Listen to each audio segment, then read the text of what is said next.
کر نہیں، کیا جنازے کے ساتھ کبھی جاتے ہوئے ہم اور آپ اس کے تصور کرتے ہیں خدا نہ خواستہ کل میرا انتقال ہو جائے، کل اس جنازے کی جگہ میرا جنازہ جائے گا، کل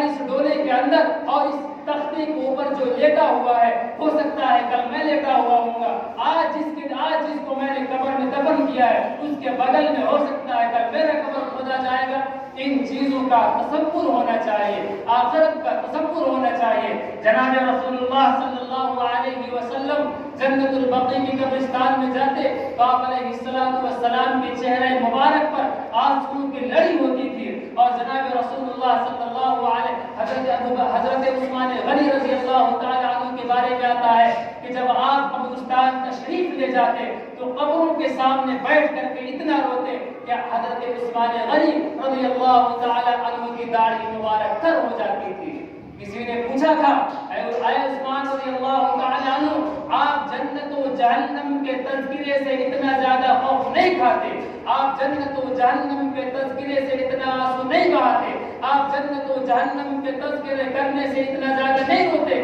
کیا وجہ ہے کہ آپ قبرستان میں آتے ہیں، قبروں کے سامنے آتے ہیں تو اس قدر آپ آنسو بہاتے ہیں کہ آپ کی داڑھی آنسوؤں سے بھیگ جاتی ہے؟ سنیں جواب حضرت عثمان غنی رضی اللہ تعالی عنہ نے جو جواب دیا تھا،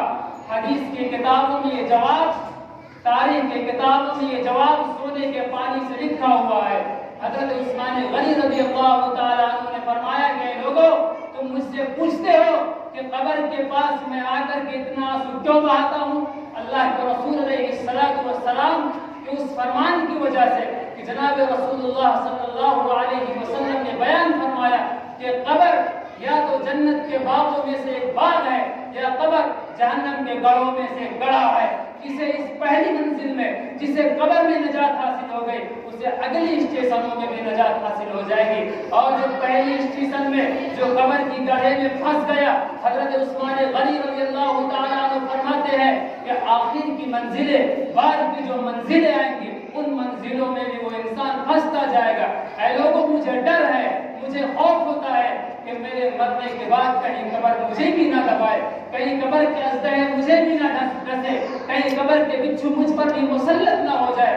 کہیں قبر مجھے بھی یہ نہ کہے کہ اللہ کے رسول علیہ السلام کی ایک حدیث ہے، اللہ کے رسول علیہ السلام نے بیان فرمایا جب فاسق اور فاجر نافرمان انسان کو زمین کے اندر دفن کیا جاتا ہے تو قبر یہ کہتی ہے اے منحوس انسان، تیرا قبر میں آنا نہ مبارک ہو، تو بہت برا کیا جو تو نے میرے اندر آیا ہے۔ جب تو دنیا کے اندر تھا اور میرے پشت پر جب تم چلتا تھا تو تم سے زیادہ بدبخت مقبول میرے نزدیک کوئی نہیں تھا۔ آج جب تجھ کو لوگوں نے میرے حوالے کیا ہے تو تو دیکھ میں تیرے ساتھ کیا معاملہ کرتا ہوں۔ اس کے بعد جناب رسول اللہ صلی اللہ علیہ وسلم نے بیان فرمایا کہ قبر ایسا دبوچتی ہے اس انسان کو کہ ادھر کی پسلیاں ادھر ہو جاتی ہے اور ادھر کی ادھر ہو جاتی ہے، اور ان پسلیاں یہ ہڈیاں ایک بھی باقی نہیں رہتی۔ جناب رسول اللہ صلی اللہ علیہ وسلم نے اپنی دست مبارک اپنی انگلیوں کو ایسے ڈال کر کے بتایا